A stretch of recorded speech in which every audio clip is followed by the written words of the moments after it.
नमस्कार दोस्तों मान्यता है कि पितृगण जो है वो पितृपक्ष के दौरान 16 दिन तक धरती पर ही रहते हैं। यदि उनको 16 दिन तक पूर्ण विधि विधान के साथ तर्पण किया जाए, भोजन कराया जाए, उनको जल दिया जाए तो उनकी आत्मा को शांति मिलती है। इसके साथ ही हमें पितृदोष नहीं लगता है और हमारे जो पितृजन होते हैं वो प्रसन्न होकर हमें आशीर्वाद देते हैं। दोस्तों, वीडियो को शुरू करने से पहले मैं मेरे आराध्य श्री लक्ष्मी नारायण को मैं कोटि कोटि प्रणाम करती हूँ। मैं उनको कोटि कोटि नमस्कार करती हूँ।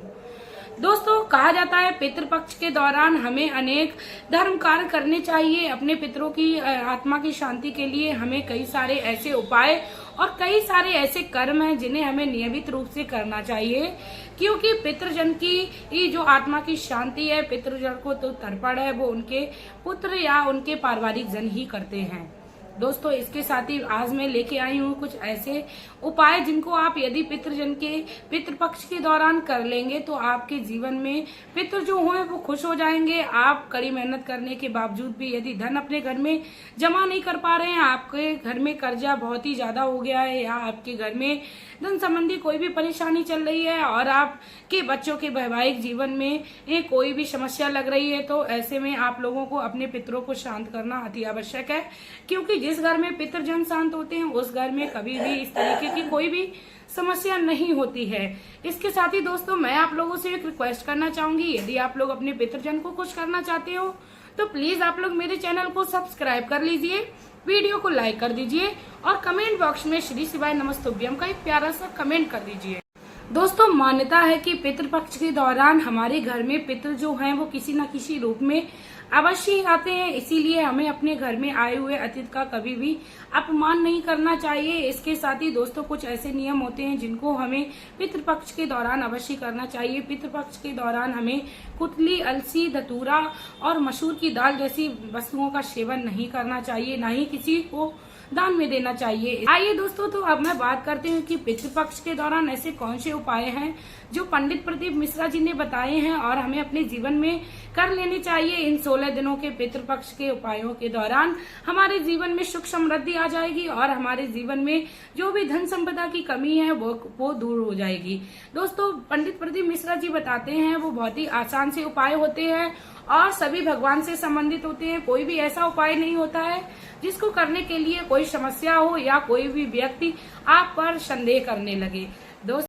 दोस्तों, मान्यता है कि पितृपक्ष के दौरान व्यक्ति को कभी भी अपने घर में मांगलिक कार्य नहीं करने चाहिए।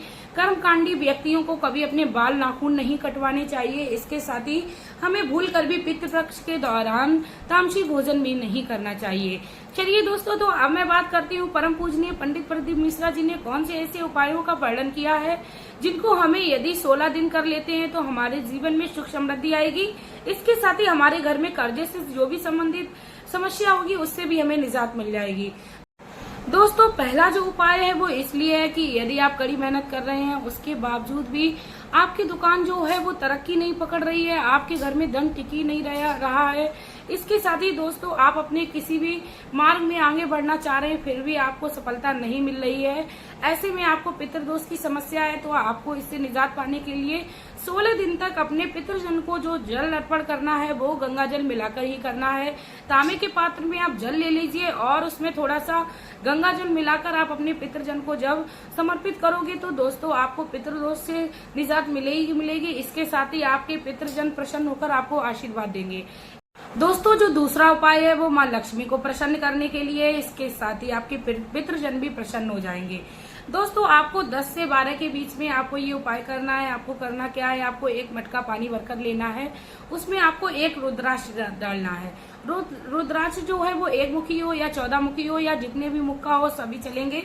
उसको आपको उस मटके में डाल देना है। उसके बाद आप 1 चावल डालिए। जी हाँ दोस्तों, आपको 1 चावल डालना है। उसके बाद आप उस मटके को अपने जहां पर आप पानी भरकर रखते हो रसोई में या आपके घर में आरओ लगा हुआ है तो आप पानी के स्थान पर उस मटके को रख दीजिए और उसको ऊपर से ढक दीजिए। इसके साथ ही दोस्तों, मैं आप लोगों को बता दूं, शाम के समय आपको उस मटके के पास हाथ लगाकर मटके से प्रार्थना करनी है। आपके जो भी आराध्य हैं, आप जिनको भी ज्यादा मानते हो उनके मंत्र का उच्चारण करिए। चाहे आप गायत्री मंत्र मंत्र का करिए या भोलेनाथ के मंत्र का श्री शिवाय नमस्तुभ्यम ओम नमः शिवाय या गायत्री मंत्र जो होता है ये ओम भूर्भुवः स्वः तत्सवितुर्वरेण्यं भर्गो देवस्य धीमहि धियो यो न प्रचोदयात्। आप इस मंत्र का भी जाप कर लीजिए। आपके मन में या किसी भगवान का नाम का ही स्मरण आ रहा हो तो आप भगवान के नाम का स्मरण लेके उस मटके को दाहिने हाथ से यानी सीधे हाथ से स्पर्श करते हुए बोले, हे मेरे पितृजन, हे मेरे प्रभु, मेरे घर में जो समस्या चल रही है, हमारे घर में पितृदोष लगा हुआ है, वह आपकी दया से दूर हो और इसके साथ ही हमारे घर में सभी मनवांछित मनोकामनाओं की पूर्ति हो। इसके साथ ही हमारे घर में जो भी समस्या या परेशानी हमें परेशान कर रही है उससे आप हमें निजात दिलाइए। इतना करने के बाद दोस्तों आपको उसी मटके के पास एक दिया लगाना है। दिया जो है दोस्तों वो आपको लंबी बाती का लगाना है और उसका जो मुख है वो दक्षिण की तरफ कर लेना है। दोस्तों दक्षिण की तरफ कहते हैं हमेशा ही पितृपक्ष के दौरान जो भी हमें कार्य करना चाहिए वह दक्षिण की तरफ मुख कर ही करना चाहिए, तभी हमारे पितरों को शांति मिलती है और पितरजन जो है वो प्रसन्न रहते हैं। दक्षिण दिशा जो है वो पितरजन की तृप्ति के लिए ही बताई जाती है। यहाँ तक कि दोस्तों जब हम पितृपक्ष के दौरान किसी भी ब्राह्मण को भोजन कराते हैं तो हमें हमेशा ही ब्राह्मणों को दक्षिण दिशा की ओर मुख कर ही हमेशा ही भोजन खिलाना चाहिए।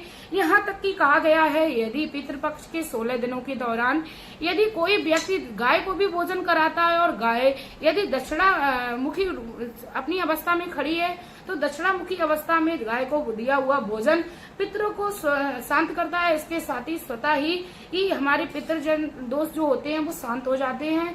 और इसके साथ ही दोस्तों मैं आपको बता दूं, कहा जाता है शास्त्रों में बताया गया है जो भी व्यक्ति गाय को इस अवस्था में भोजन कराता है तो उसको पिंडदान की भी आवश्यकता नहीं पड़ती है।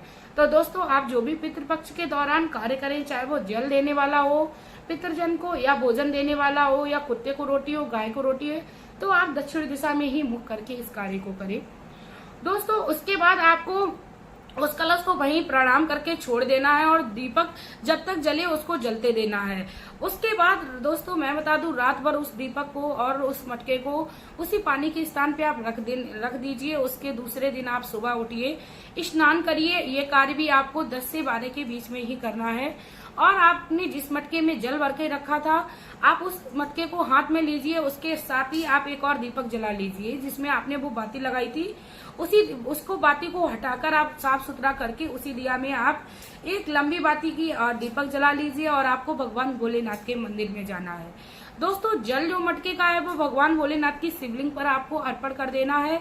उसके साथ ही दोस्तों जो रुद्राक्ष उसमें पड़ा होगा उसको आपको अपने घर पर लाना है। जी हाँ दोस्तों, रुद्राक्ष आपको अपने घर पर लाना है। इतना कर लेने से आपके घर में साल भर उन्नति के मार्ग खुले रहेंगे। आपके घर में किसी भी धन क्षमता की कमी नहीं होगी। रुद्राक्ष की कृपा से और रुद्राक्ष का प्रभाव तेज इतना होता है कि उसकी महिमा जो प्रचार प्रसार है वो अपने मुख से वर्णन नहीं की जा सकती है।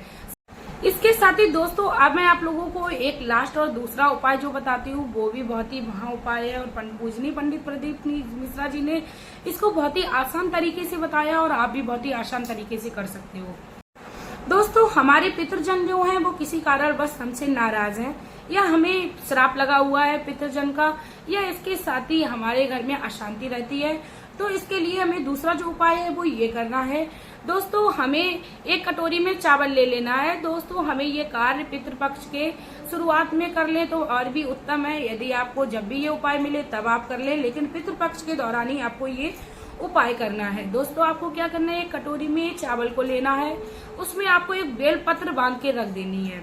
उसके बाद दोस्तों आपको एक मटका जल भरकर रखा है और उस मटके को ऊपर आपको उस कटोरी को रख देना है। उसके बाद आप उस मटके को उस कटोरी को उस स्थान पर रखिए जहां पर आपका पीने का जल रखा रहता है, यानी आप अपने रसोई घर में उस स्थान पर रखिए। कई लोगों के यहाँ तो अब आरओ का प्रचलन आ गया है तो आरओ के पास आप रख दीजिए। दोस्तों जो आपने आरओ के पास मटका रखा था और वो कटोरी से भरे हुए चावल और बेलपत्र रखी थी उसको आप 2 या 3 दिन तक अपने उसी स्थान पर रखा रहने दीजिए। उसके 2-3 दिन बाद जैसे ही आप उसको वहां से हटाएं तो आपको जल जो है वो भगवान भोलेनाथ की शिवलिंग पर अर्पण करना है। उसके बाद चावल जो हैं वो चिड़ियों या किसी पक्षियों को डाल देने हैं। इसके साथ ही दोस्तों बेलपत्र को भी भगवान भोलेनाथ की ही शिवलिंग पर चढ़ा देना है। इतना करने से हमारे पितरजन का यदि हम लोगों को श्राप लगा होगा उससे भी मुक्ति मिलेगी। हमारे पितरधन जो है वो खुश हो जाएंगे और हमारे घर में भी शांति का माहौल बन जाएगा। दोस्तों थोड़े थोड़े उपाय हमें हमारे जीवन में काफी लक्ष्य तक पहुंचाते हैं और हमारे पितरों को तृप्ति भी कराते हैं। दोस्तों पितरों की तृप्ति व्यक्ति के जीवन में काफी ज्यादा महत्वपूर्ण बताई गई है, क्योंकि हर व्यक्ति के पितर होते हैं और उन्हें प्रसन्न रखना हर व्यक्ति का कर्तव्य है। दोस्तों मेरा वीडियो बनाने का सिर्फ और सिर्फ एक ही उद्देश्य है कि यदि मेरी वीडियो से किसी एक व्यक्ति को भी लाभ मिल रहा है तो मैं अपने आप को बहुत ही ज्यादा भाग्यवान समझती हूँ। इसके साथ ही दोस्तों मैं आप लोगों को बता दूं, यदि आप लोगों को मेरी ये जानकारी, मेरी ये वीडियो अच्छी लगी हो तो प्लीज आप लोग मेरी इस वीडियो को ज्यादा से ज्यादा शेयर करें, क्योंकि दूसरों का भला चाहने वाले हमेशा ही भगवान को प्रिय होते हैं और भगवान हमेशा ही उनके साथ रहते हैं। इसके साथ ही दोस्तों मैं भी भगवान से प्रार्थना करूंगी, जो भी व्यक्ति हमारे चैनल को सब्सक्राइब करके वीडियो को लाइक करेगा उसके घर में आप सदैव खुशियों के रूप में निवास करना। इसके साथ ही दोस्तों अब मैं वीडियो में आप लोगों से लेना चाहूंगी विदा। आपका प्यार और कीमती समय देने के लिए धन्यवाद।